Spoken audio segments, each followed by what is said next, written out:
Hello friends. So today we'll discuss regarding the Kubernetes. Okay, so this is the our first class, and this will be our Kubernetes introduction. In next 20 to 30 minutes, I'll explain what is Kubernetes and how this is helpful. So now there is huge demand in Kubernetes. If you search any DevOps job, so Kubernetes is mandatory kind of, I can say. And in long term also, if you focus on Kubernetes, there is very good chances for you people also to get a job, or if you want to switch also, that will be helpful. Okay, so yeah, apart from that, let us start for the introduction. Okay, so yeah, what is Kubernetes? Okay, mainly if you see, Kubernetes is nothing but this is orchestration tool for container. Okay, so in the word orchestration, first we need to understand what is orchestration. Okay, so for that, let me explain you. Let me open one diagram. Okay, so there is something called if you see or if you like music, I hope you have seen there is a couple of music. If you will see in the music industry, there is a couple of persons who are using or who are playing tabla, or who are playing kind of I can say guitar. Okay, or who is singing. Okay, so all of them are the like key role. Okay, if it will come into song. Okay, so there is another person who is orchestrating them. Orchestrating, I hope you have seen, kind of like there is a person who hold his one stick on his hand, and he is telling when the singer need to start the song, when the guitar sound will be less, when the tabla sound should be little if there will be any rhythm mismatch, he will instruct. Okay, so this is the use of orchestrator. Okay, so same way Kubernetes. Okay, so same way Kubernetes is an orchestration tool. Okay, this is the definition of orchestration. I hope you understand what is orchestration. Okay, so next thing is, so here let us replace this person with Kubernetes. Okay, the Kubernetes is, let us take the image, like Kubernetes is something like this way, right? 1 2 3 4 5 6 7 8. Okay, there is 8 stick kind of things, and this is nothing but like a steering kind of. Okay, so this one kind of steering kind of. Okay, so this is the Kubernetes I can say image. Okay, for example. Okay, now let us assume this is a container, this is also container, this is another container. So this Kubernetes will manage, what will do, this will manage this container. Okay, so this is our a layman language, I can say. Okay, so now let us go into little history and why people are using like Kubernetes as K8s. Okay, so if you see the like a letter in between Kubernetes, Kubernetes.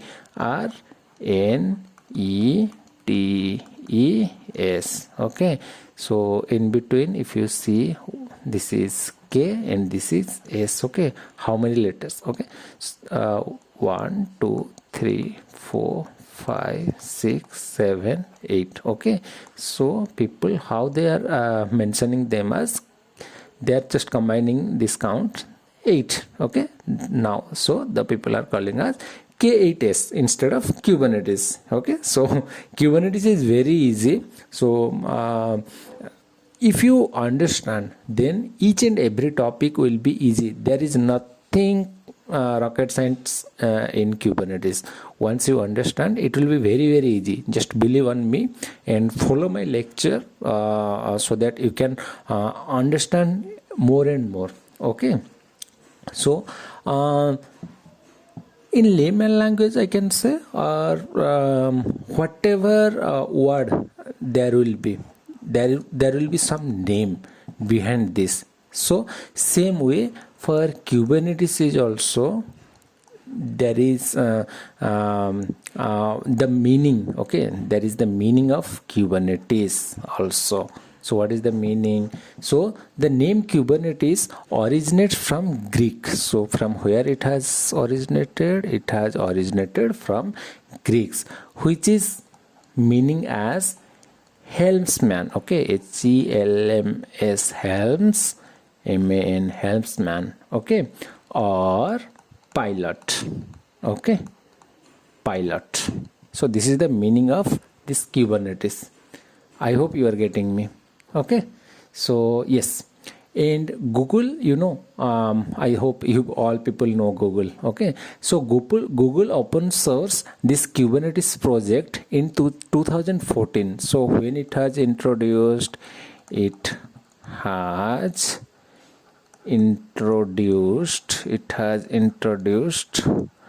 on 2014. But always remember one thing, that Google has not introduced on 2014 as fresh, that hey people, you just use the Kubernetes. Okay, no. So how they have suggested people to use Kubernetes as a orchestration tool for container, because already they have been using, how they are already Google people. Okay, so already in Google Kubernetes was being used from last 15 years, from 2014. Before 15 years of 2014 they have already used Kubernetes. I hope you are getting me. So if you have any doubt or anything, let me know in the comment section so that I can explain again, okay, according to your comment. Okay, so fine, I hope you are getting me. Okay, fine. Now next is, now we need to discuss, or we'll discuss how the deployment was happening earlier. Okay, so I have already created one diagram. Now I will show you how people were deploying Kubernetes, how people were deploying their application in earlier stage. Okay, so let me open the diagram. So this is my diagram. Okay, so here I have already mentioned which type of deployment. Okay, so this is the traditional deployment. Okay, and this is virtualized deployment, and this is container based deployment. Okay, so in traditional deployment, how traditional deployment was happening. Okay, so let me do here, and let me go back.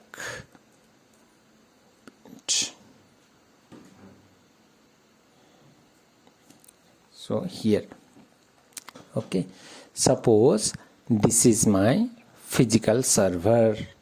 What is this? This is my, for example, this is my physical server.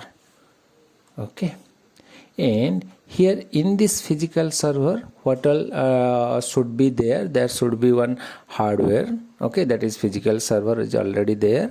Then I need to install the operating system. What I need to install? Because the server should have the operating system. So here one line is OS, that is operating system. Okay, next is application. Okay, so here if you see, my application will be installed. Where my application will be installed? My application will be installed in this server. Okay, server. So for example, this is my Ubuntu server, UBU NT Ubuntu 22, for example I am saying. Okay, now how the application will be installed? So on top of it, on top of operating system my application will be installed here in this way. Okay, so now, so when I will hit the URL, or when the user will hit the URL, something called like suppose my URL is Jagannath DEVOPS.com. okay, so yeah, if I'll hit the URL, then the request will go to internet. Suppose this is my internet. Okay, this is my internet. Okay, now this will check. Now the daemon will check whether like where this URL is mapped. Okay, so suppose people have mapped this URL to the public IP as 192.168.2.5. suppose they have mapped these URLs. Okay, suppose they have mapped this URL to this IP. Okay, now how we will get the request, sorry, how we will get the result from this request. Okay, so now this IP, this is the IP of this server. Okay, now what will happen is from internet it will go to this IP, and this IP is already there. This is the public IP of this server. Then whatever request will send here, we will get the output in our browser. Okay, in our browser we will get the output. Okay, so this is the traditional deployment. Okay, so I hope you are getting my point. Okay, so what is the traditional deployment? So traditional deployment is like early I can say 20 years or 30 years. Okay, 20-30 years ago, organization ran their application on physical server. Okay, and there was no way to define resource boundaries for application in physical server, and due to which the resource allocations are issue. Okay, so for example, this is my application 1. Okay, application 1, this is my application 2, this is my application 3. Okay, so here what will happen is, suppose I want to access this application. Okay, and here at the same time the request count will be, for example, 3 lakh request will be there. Okay, and same time the request count will be here also 5 lakhs. Okay, here also the request count will be 5 lakhs. Then the problem will be very big problem will be the server will be crash. Server will crash because it can't handle this much amount of request, because when the request will be more, then the resource will be more utilized. That means CPU or memory, those will be more utilized, due to which the response time will be less, as well as the server will also get crashed. That means we will not get any output from the request. Okay, so this is the demerits. This is the demerits of traditional deployment. Okay, I hope you are getting my point. Okay, next is what happened is due to this issue, people move from traditional deployment to virtualized deployment. From where? So see here in this diagram. So from traditional deployment they moved to the virtualized deployment. Now I will show you what is the issue in and what is the benefit in virtualized deployment. Okay, so let me drag it.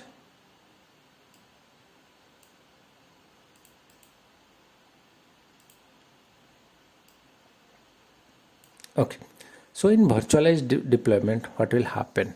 Okay, so for example, let me make a diagram. Okay, the same diagram in virtual deployment. Okay,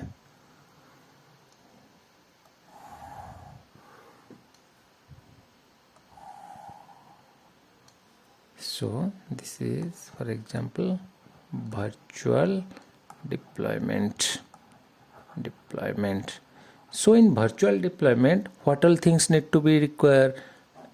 It will require hardware. Okay, first line of layer, hardware. So this is my physical server, or this is my AWS server. Okay, so this is, for example, Ubuntu 20, Ubuntu Ubuntu 20. How the server this will be Ubuntu 20. First of all, I need to install the operating system.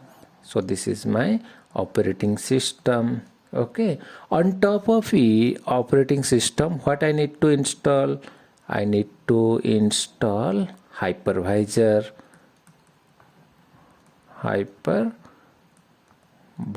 So what is hypervisor? I hope you are following my Docker tutorial where I have already explained on what is hypervisor, how to use, how to install. I have already installed, so let me give you only the definition. That is, hypervisor is nothing but a software by which we can install virtual machine. Okay, so there is n number of hypervisor available in our day-to-day activity. Also, if you want to install, there is a virtual machine, other things also. Okay, not virtual machine, let me tell you the specific name of the hypervisor. Okay, let me show you. If you will go to Google and ask what all are hypervisor available, hypervisor download. Okay, you will get a number of C. This is one kind of hypervisor, that is VMware. Okay, then other things also, VMware hypervisor, n number of things are there. Okay, so for example, this is my hypervisor. Okay, so how the thing will be happen, and so here what I will do is I will install one virtual machine. This is the virtual machine of Ubuntu Ubuntu 22, and this is another virtual machine which is having Ubuntu, for example, 20.04c. On top of Ubuntu 20 operating system, I have installed other OS also. See, this is Ubuntu 22, this is Ubuntu 20. Okay, now next thing is, if you install Ubuntu 20, that means you need operating system. So other layer is one operating system layer. Here also one operating system layer will be. Okay, if you install operating system, that means there should be binary and library. Okay, so here binary and library are present. So here also binary and library are present. Now here also the application will be installed. Okay, so for example, here also application will be installed. So now the problem will be also so same. If you hit the URL and if the request count will be more, then the resource will be using more, and there will be no resource. There will be no resource available if in this server. Then the system will be crashed. That means will not get the proper output from the URL if you hit the URL. Okay, so let me explain you in this way, right? So in virtualization, what will happen is it will allow you to run multiple virtual machines. See, here I have already shown you, right? It will run multiple virtual machine. Okay, next is how the virtual machines are being installed. It is installed on a single physical server, right? So single physical server, and it is being, these virtual machines are being used same single servers resources, that is for example CPU, memory, kind of. Okay, so this is the demerits. And virtualization allows application to be isolated between the virtual machine. Okay, so see here the application 1, application, this is the application 2, these applications are isolated. Okay, these applications are isolated in between the virtual machine, and provides a level of security as information of one application cannot be freely accessed by another application.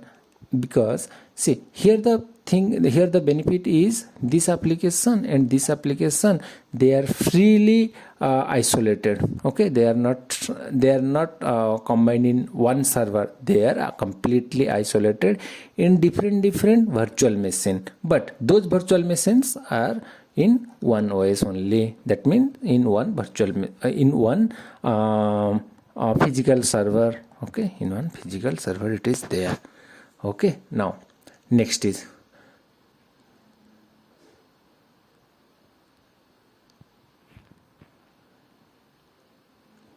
okay, virtualization allows better utilization of resources in a physical server and allows better scalability, because an application can be added or updated easily, reduce the hardware cost, and much more. Okay, so here what will happen is, if you want to deploy another application, okay, so what you need to do, you need to create another virtual machine. Here in this virtual machine you need to install your OS according to your requirement. Then here also you need to deploy your application 3. So in this way you need to deploy the application. Okay, so this is the thing, but here the problem will be the resource utilization will be more and more. So that is the main problem. Okay.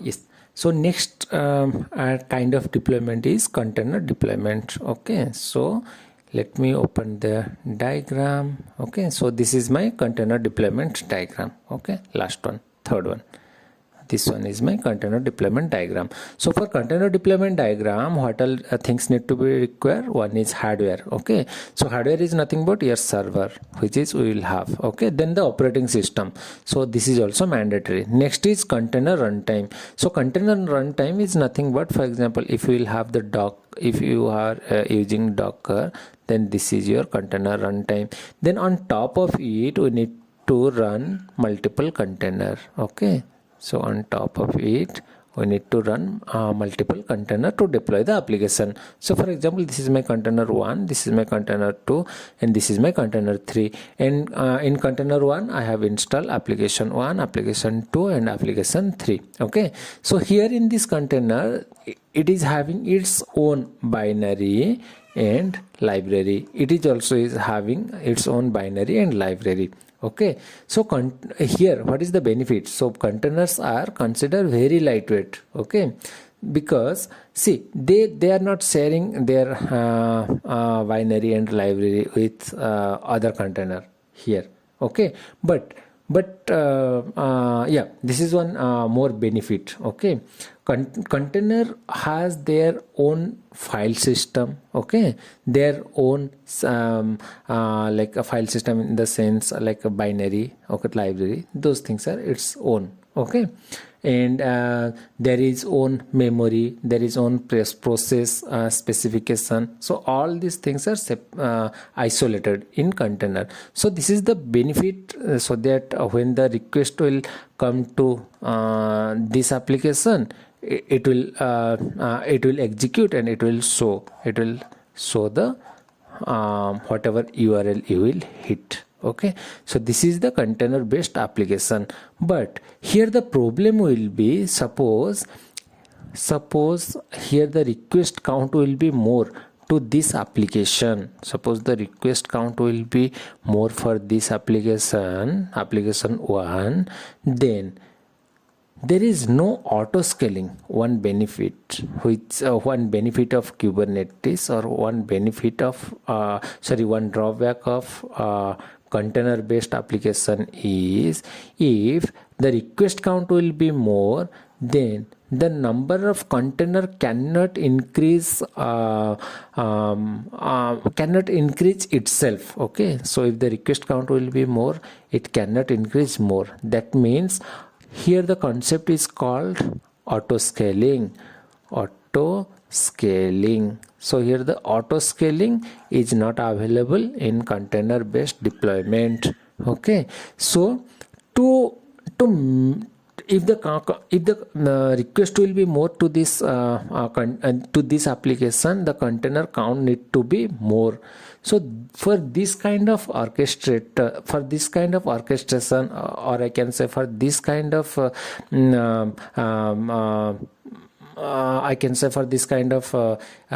issue to resolve, one orchestration tool is available in market, which is called Kubernetes, or another orchestration is also available.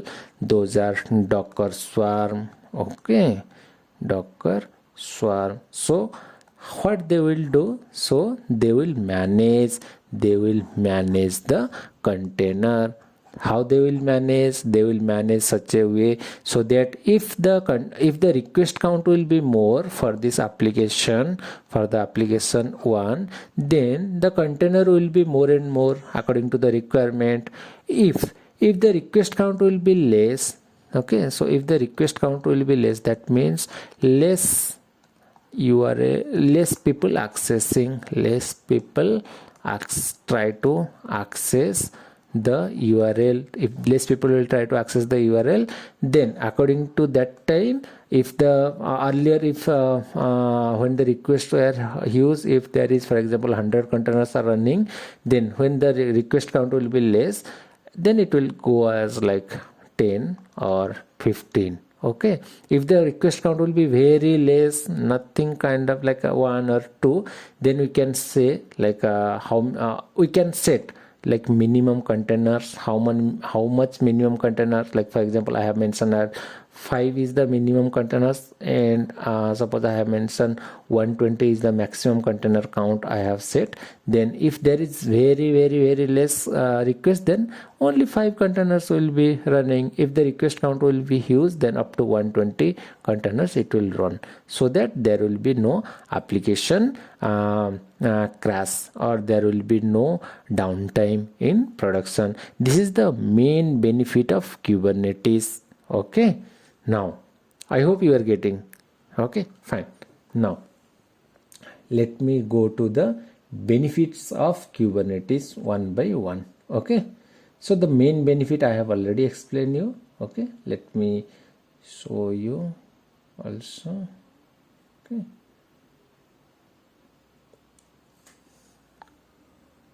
okay, so here when we'll use Kubernetes, then what kind of benefit we'll get. Okay, so in containers, actually containers are good way to bundle and run the application. Okay, in a production environment, you need to manage the containers that run the application and ensure that there is no downtime. So as I told you, as I explained you here, okay, for example, if a container goes down, another container need to start. Okay, so for example, this is my application. Okay, so for example, this is my application 1. Okay, so if there is some issue in this container, and if this container will be down, okay, if the container will be down, and at that time there is huge request is coming, okay, then there should be some process so that this container will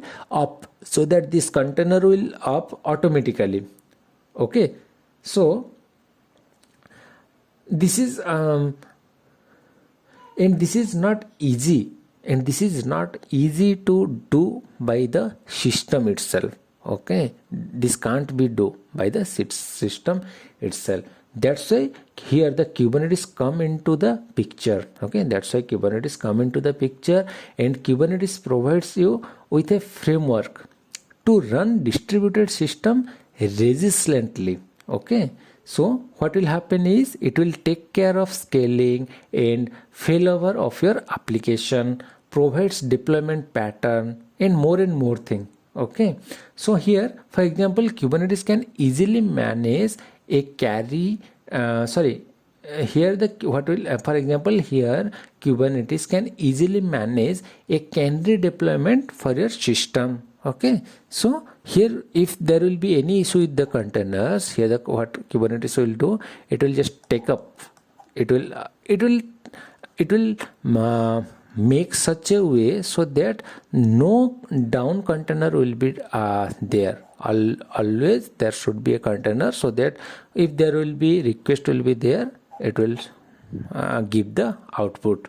Okay, I hope you are getting my point. Okay, now what is the benefit that Kubernetes is providing? Okay, so one by one I'll tell you. Okay, so first benefit, okay, that is service discovery and load balancing. Okay, so what is service discovery and what is load balancing? I'll tell you, just a second.